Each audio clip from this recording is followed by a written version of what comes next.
the thing that was fascinating the first time I saw this, is just hearing stories from guys I've known for over half a century and things I didn't know about them, just their history as kids growing up and what got them into music. And I thought it was just let's get that phone answered. So. Might be Waddy. I'm so moved by this, and I was such a huge fan of the Wrecking Crew documentary, and when we got approached about this, and we saw what Denny had created, it was a really moving thing. I'm still, as they say, verklempt over it at times, just seeing what was presented. So, but watching it, there was a lot of little nuanced stories that you just kind of sit there and go, wow, as much time as we spent together, never saw that happen, and I love it. I'm really thrilled. I can't wait for you to see the rest of it, because this is really a remarkable film.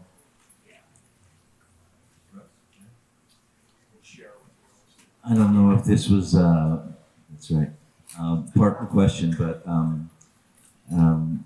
there's something that James Taylor says at the beginning of the documentary, which, hearing it for the first time, which I think addresses your question, for me, he says something like, and I'm paraphrasing, the contribution that these guys have made to my music cannot be overstated. And when I heard that, I mean, spent a lot of time with James over the years and close to him, but to hear him say that on camera and give us that nod and that tip of the hat meant a whole lot to me. It really did. All right. I think that, at least from my point of view, we didn't expect it to be as personal. We knew it was going to be about the history of the music. And one of the things I remember from the first time we all saw it, I guess Waddy's brother gave Denny a picture of their mother who had passed away when they were young. And Waddy didn't expect it, and really hit him hard. And so I think there's just the personal aspect of it, how much it feels like a story about people and not just about music history was not what I think any of us thought was going to happen when we first saw it. Yeah, it's interesting to watch home movies, basically. That's what this movie is. It's our home movies.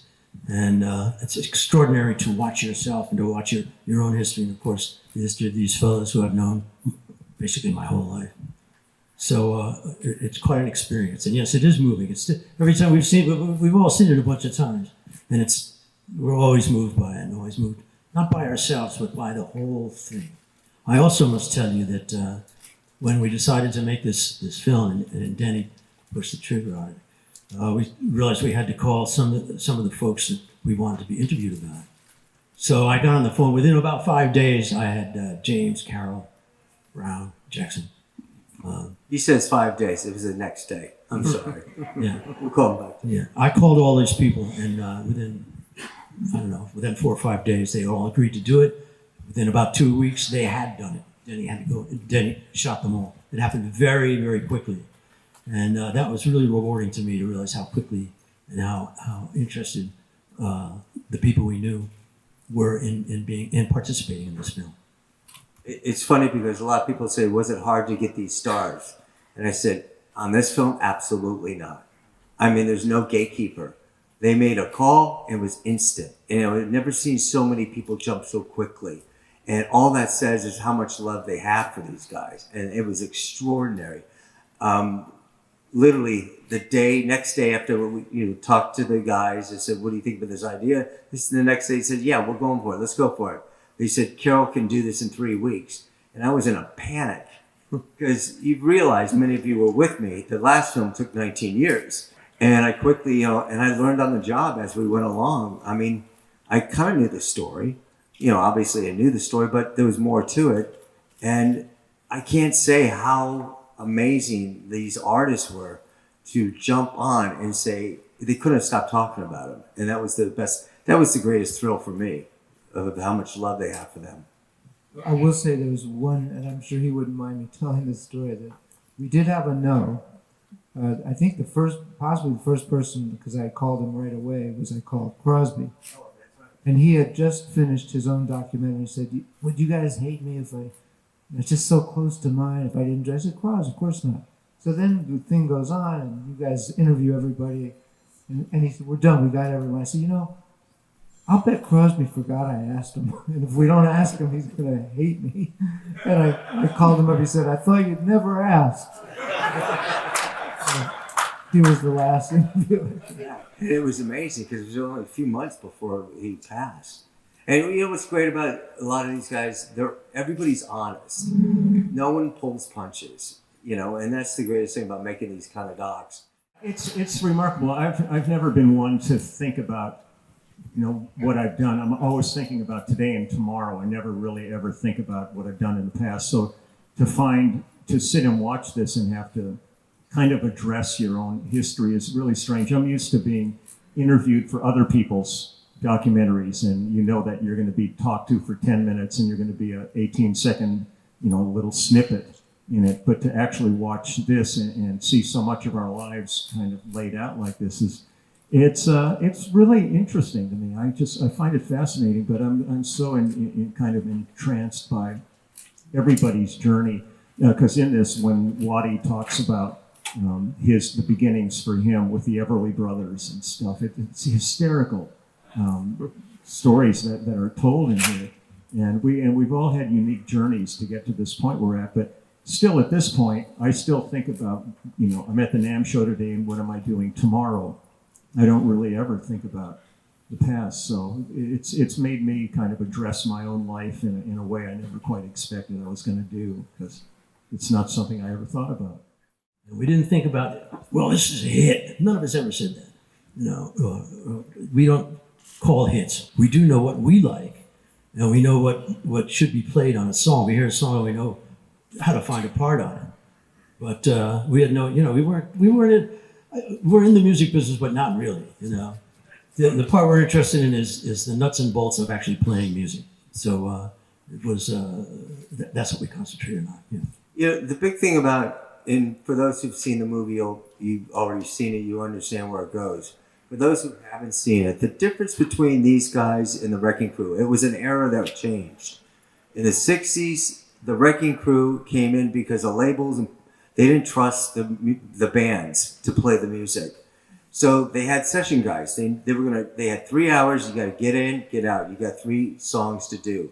Let's knock it out. It was a factory in LA. It sounds negative, but it isn't. It's just the way it was. You had one track, you had to have 15 people nailing that track and get out of there because they gotta go to the next gig. When things started changing in the late 60s, I'll give you a great example actually. I asked why I jumped on this film, by the way. When they approached me, it was Lisa Roy, God bless Lisa Roy, who had the idea. And yes, please, it was Lisa's with Dom right now. Thank you.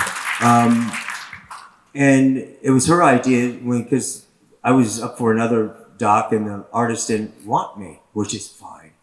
So he wanted his friend, which was cool. I don't care about that. But Lisa said, well, what about this idea? And it was like, I jumped on, and I was like, oh, now we're talking, that's my wheelhouse.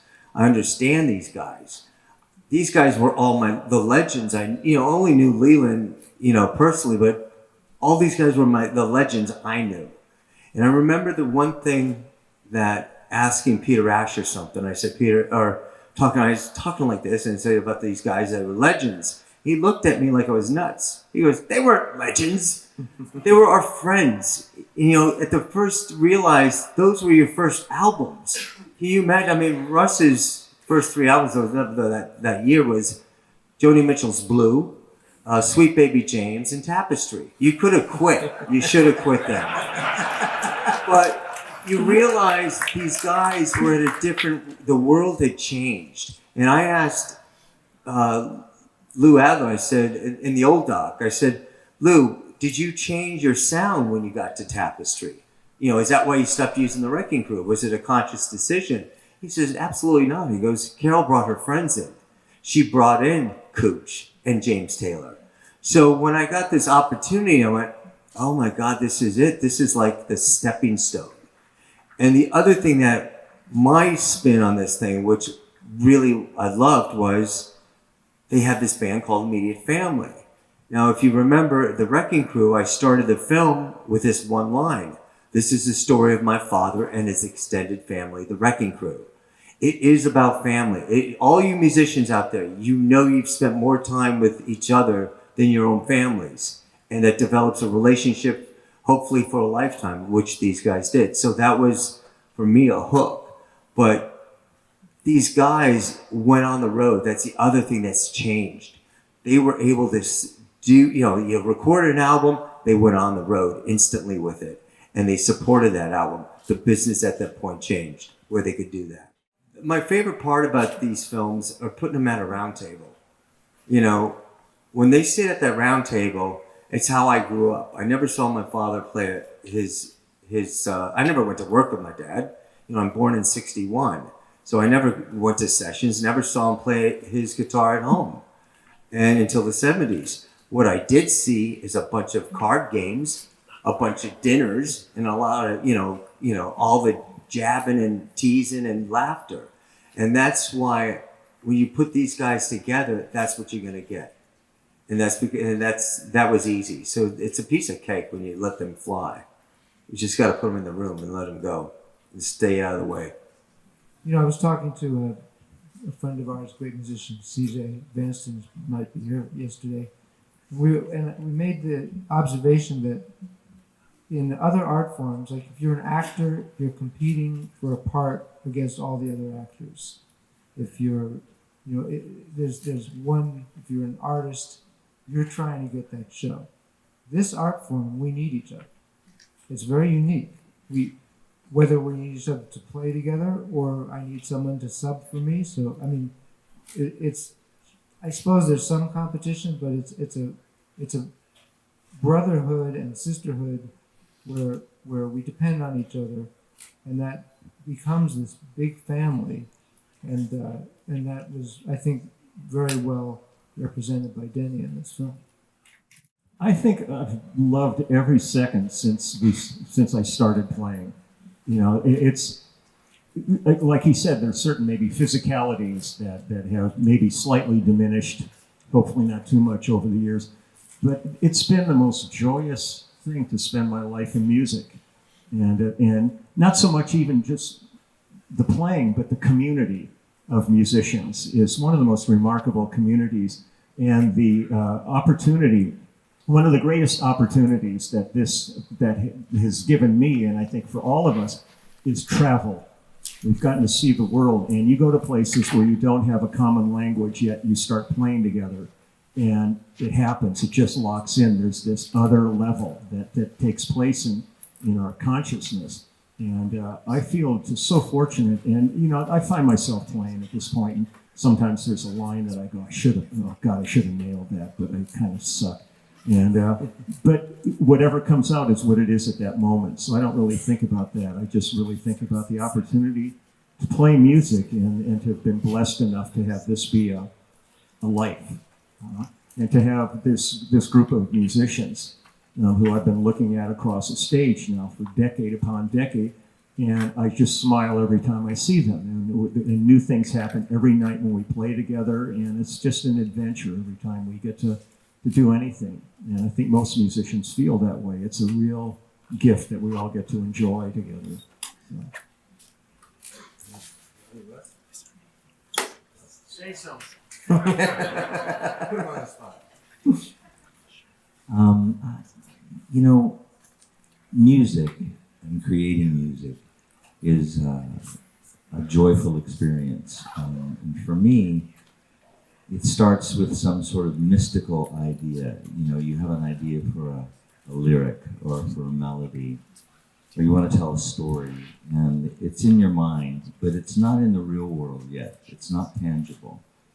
And when you get a group of guys together that can all contribute to making that little idea that's in the ethos a reality, and eventually, after you hone it and you change it and you keep working on it, and then eventually you record it, and then eventually it comes out in something you can hold. And that's the first elation. It's that amazing moment that, oh, here it is. The idea is now on this real thing. And then the next thing that happens is that you get to watch someone else experience it.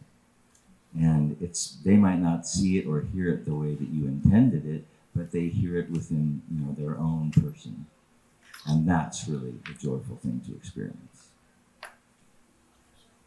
Yeah, I mean, it's fascinating because obviously you guys have been involved in so many incredible songs. And like you say, when you put a song out, it becomes the world's. As soon as it goes into the world. And over the years, are there stories that have really stood out to you from people where people have come back to you and said, this song meant this to me, this song saved my life? I mean, I'm sure all of you have heard those stories. Are there any that particularly really stand out? There's been a lot of those, especially if you're playing with James Taylor or Carole King, because those songs did save people's lives. Really, it brought them out of depression. It made them feel that they were part of something. So that the effect they had on people was tremendous.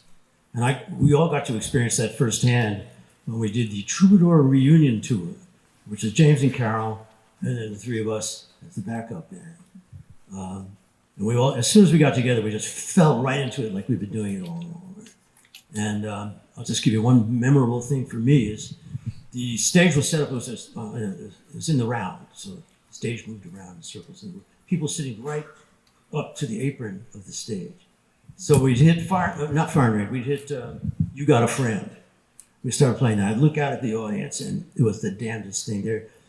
Mothers are holding their daughters, couples are holding each other. There's tears running down their face, and they are so locked in on what that song meant to them. And that was an incredible thrill for me, because I realized, God, we just sat in the studio and we threw this together. And look what it did. Look how many people it moved and how deeply it moved them. Yeah.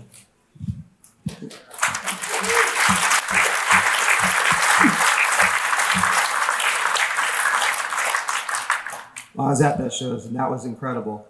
But it's interesting, too. It's funny. There's a PBS special that James did that I watched, and I was watching the audience pan in Fire and Rain.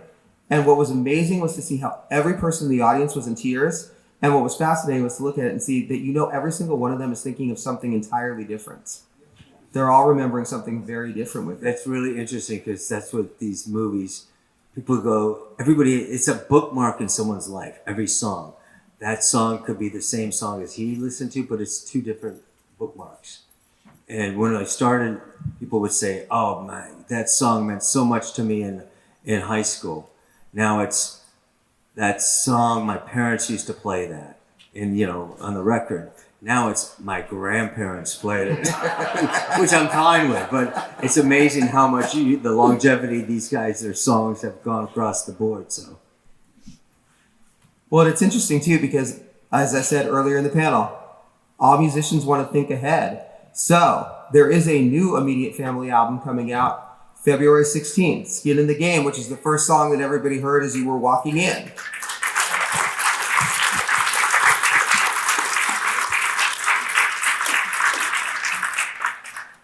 So can you tell us a little bit about the song, the origin of the song, where that came from? Yeah, well, skin in the game is a pretty common expression and phrase. I think Russ and I were throwing it around at one point at his place, and then I kind of forgot about it. Went home, and I started playing a chord change. I said, all right, this will work great with that. So I made a quick demo of it. We changed the lyrics around a little bit, and we went in the studio and cut what you hear. So it happened pretty quickly, but it's the truth. You got to have skin in the game if you want to be any good at music and you want to persevere. Just before we came in here, I was doing an interview in the room next door, and the question was, do you have some advice for young players that are good about the business and about getting started in music and moving on through it? And what I said was, the most important thing is to give something up of yourself. Think outside the box. Think more in a linear fashion than a logical fashion, and try to come up with something that no one's done before. That's all totally yours. And to do that, you have to give up a lot of time. You give up sleep. Get blisters on your fingers. Get in a band with other guys and get in somebody's garage and play until you just can't play anymore. That's what skin in the game is about. It's like that kind of commitment to giving it your all. Yeah.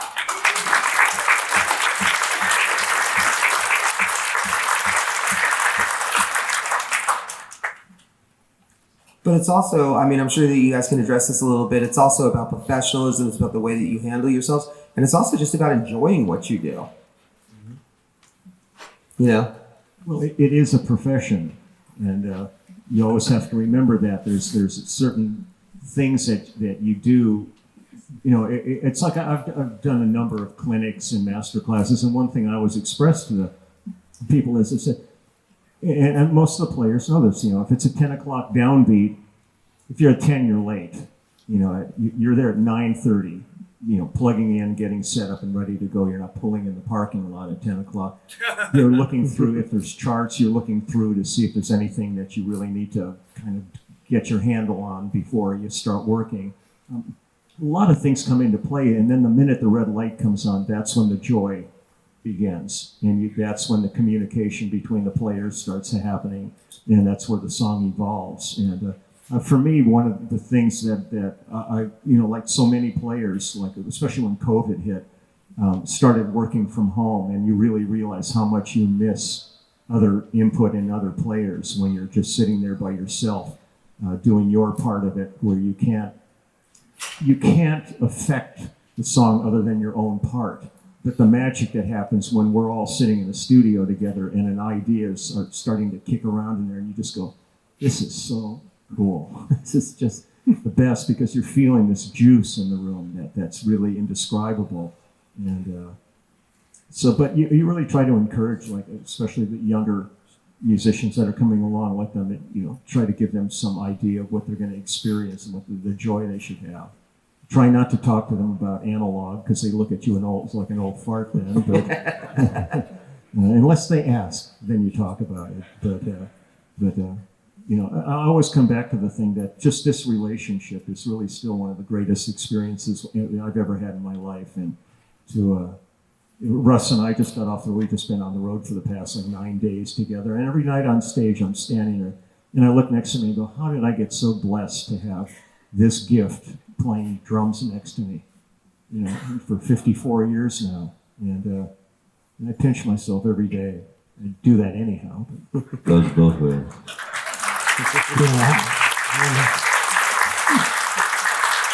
I want to say how lucky we are, us, the guitar team. Watt's not here, of course, but how incredibly lucky we are to play with probably the best rhythm section in the world, as well as my best friends.